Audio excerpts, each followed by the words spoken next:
Peoples party کے امیدوار محمد علی ساول کی اندرون خوشاب میں دھماکے دار انٹری، جیالوں کے دھمالے، انارکلی بازار سے بھٹو چوک خوشاب تک گلپاچی اور پرتباک استقبال۔ اس نے ثابت کر دیا کہ نوجوان لیڈر محمد علی ساول N87 حلقہ کے عوام کے ہر دل عزیز اور مقبول ترین امیدوار ہیں۔ محمد علی ساول ایک بڑی ریلی کے ہمراہ لیویاں والا گراؤنڈ جلسہ گاہ تک پہنچے۔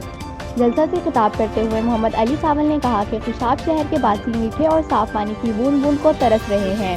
جھوٹے وعدوں کے دعوے دار سالیہ سال سے اقتدار کے مزے لوٹنے والوں نے خوشاب کی عوام کو مایوسی کے سوا کچھ نہیں دیا۔